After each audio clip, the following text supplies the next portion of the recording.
Olá, meu querido, minha querida, bem-vindo, bem-vinda ao programa Em Frente. Sou o pastor Silas e nós estamos aqui mais uma vez para falar a respeito da Bíblia, a Bíblia Sagrada, a Palavra de Deus.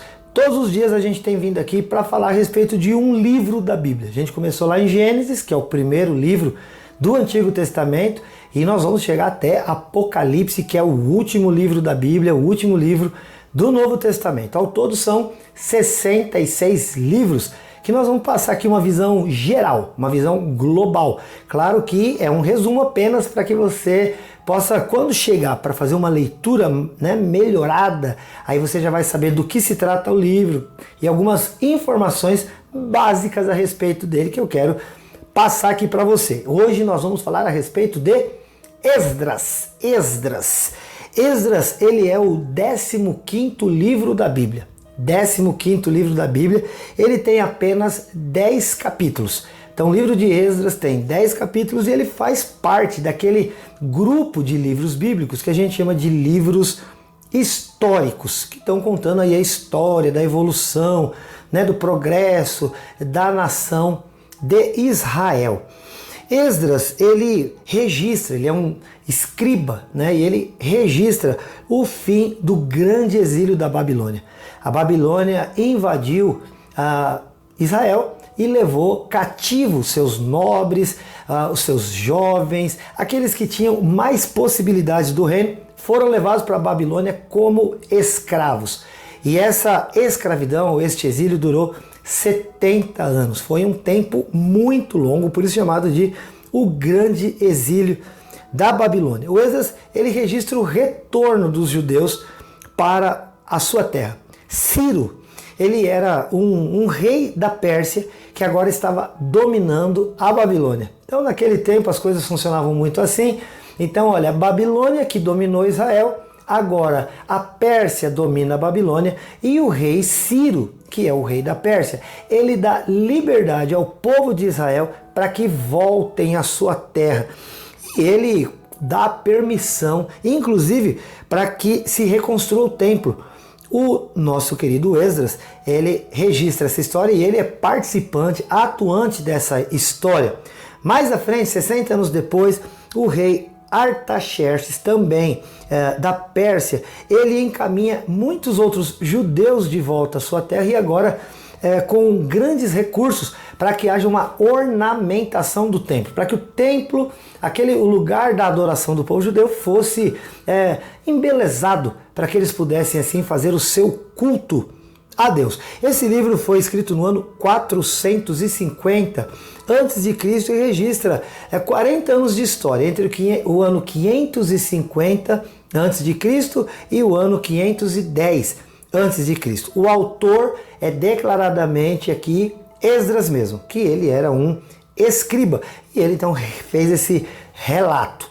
Bom, 10 capítulos que nós vamos dividir também aqui em 2 blocos, para saber exatamente do que este livro trata. Então, o primeiro tempo aqui desse livro, dos capítulos de 1 a 6, a gente vai ver a luta para a restauração do templo. Como eu disse, o rei Ciro da Pérsia permite o retorno do povo para Israel, e o rei Artaxerxes, é um nome não muito fácil, da Pérsia também, porém 60 anos depois, ele ainda dá a Esdras material para que o templo não só fosse terminada a sua reconstrução, mas também que fosse ornamentado e embelezado.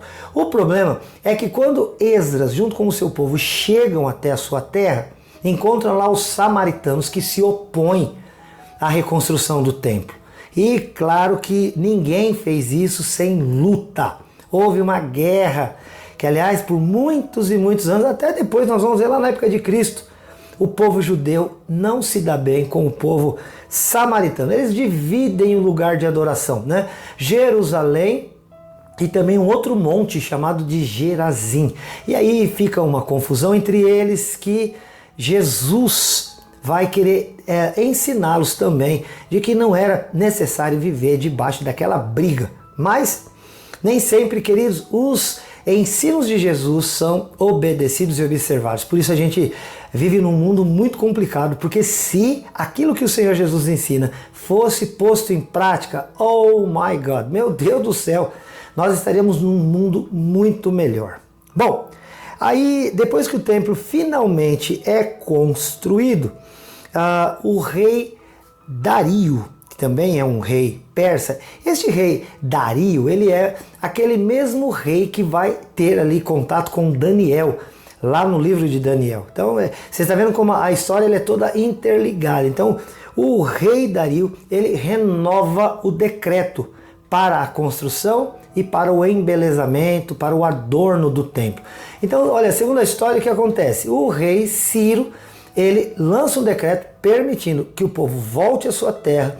Depois o rei Artaxerxes, já 60 anos depois, ele fala pro Esdras, você pode levar os judeus todos para lá, e ele ainda os encarrega de reconstruir, dando a eles material para que pudessem embelezar o templo.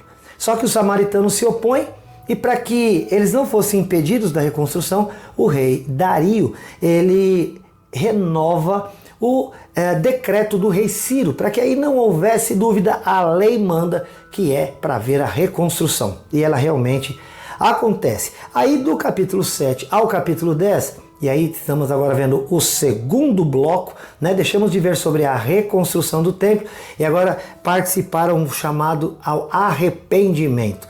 Então o Esdras, ele vai lá e leva um grupo com ele para a reconstrução do templo. Mais tarde, sob o domínio de Artaxerxes, ele volta àquele lugar, e também depois sobre um decreto de permissão para isso do rei Dario, ele volta à sua terra. O problema é que um grupo de judeus já tinha ido para lá, e quando ele chega lá, os judeus estavam infringindo uma das suas leis, uma das leis dadas a Moisés e participada a todo o povo. E qual era a lei? Que pessoa da terra judaica deveria se casar com alguém da terra judaica. Um povo de Israel só se uniria ao povo de Israel. Era algo que eles tinham como preceito.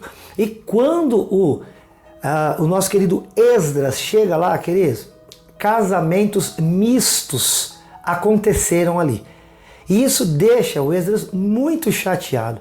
Qual era o problema do casamento misto, você pode me perguntar. Olha, você quer saber alguém que caiu, né, pesadamente por conta do tal casamento misto? O que é um casamento misto? Né? Alguém que teme a Deus com alguém que não teme a Deus.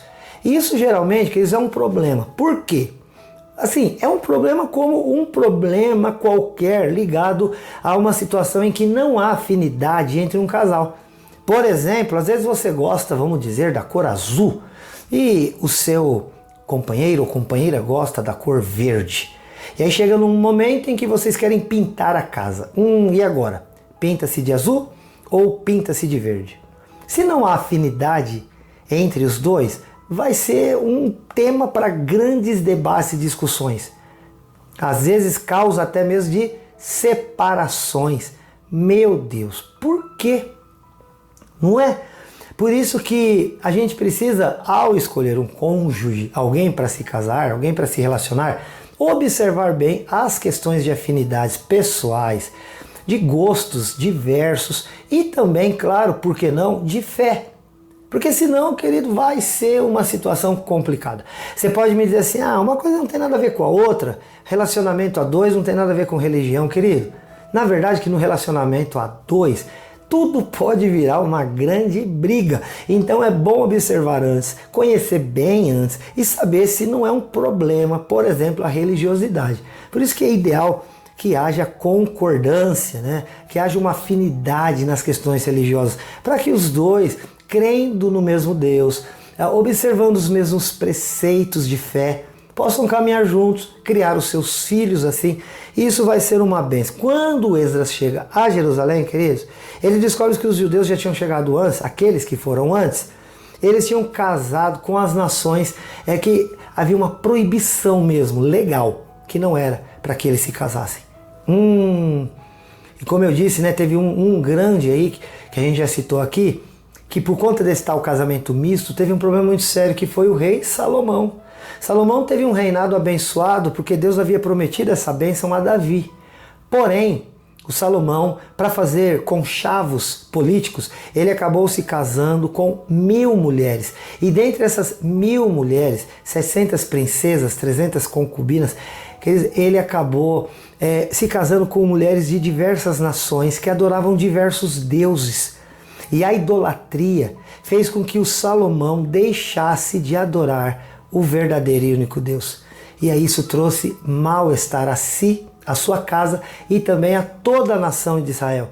Então ficou muito claro, não deveriam se casar, manter relações de sociedade, situações mais próximas com aqueles que não seguissem os preceitos de Deus pela palavra de Deus.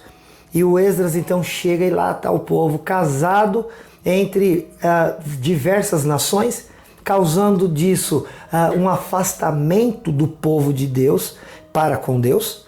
E o Esdras então convoca esse povo ao arrependimento de uma maneira muito séria. Bom, a gente vai ver isso também daqui a pouco, no outro programa, quando nós falarmos a respeito de Neemias, na sequência aqui do Esdras. Eu espero que tenha sido útil para você, que você tenha entendido, afinal de contas, o que é o livro de Esdras. E a gente aproveita sempre para dar um conselho baseado nesses livros. E hoje você tem entendido, meu querido, minha querida, que seguir os preceitos da palavra de Deus, sejam eles quais forem, sempre vai ser o melhor e trará sempre o melhor resultado para a tua vida, para a tua casa, para a tua família, para o teu coração, tá bom? Fica essa palavra aqui, que Deus te abençoe, mas assim, poderosamente em nome de Jesus. Eu sou o pastor Silas aqui da IPI de Rolândia. A IPI de Rolândia fica no centro da cidade, lá na Santos Dumont 1075. Eu quero convidar você a conhecer as nossas atividades e para tal, entre em contato lá com a nossa secretaria no 43 30 15 27 27. Anotou? É um WhatsApp, 43 30 15 27 27. Ou então, entre em contato com as nossas redes sociais. Você já está lá com a gente no Facebook, por exemplo. Vai lá na linha de pesquisa do Facebook, procura lá, Em Frente e Responde. Você vai nos achar lá e aí lá você curte a nossa página. Vai lá no Instagram, Em Frente e Responde, mesmo nome, e segue a página. Ou então não, também vá ao YouTube e se inscreva no canal. Qual é o nome do canal? Você já sabe agora, Em Frente Responde. Vai lá, aciona o sininho. Querido, se gostou do vídeo, dá um joinha e compartilha. Pode fazer comentário também, aliás, vai ser muito bem-vindo o seu comentário. E você pode mandar comentários também no WhatsApp, 43991475007. 43991475007 é o WhatsApp do Em Frente. Você pode mandar um recado ali, sugerir, questionar, criticar, elogiar, bater papo, pedir oração e a gente vai estar junto, se Deus quiser. Que Deus te abençoe, querido, muito, e não perca o nosso próximo programa. E não esquece de uma coisa, eu aqui te amo em Jesus. Deus te abençoe, até mais, se Deus quiser. Tchau.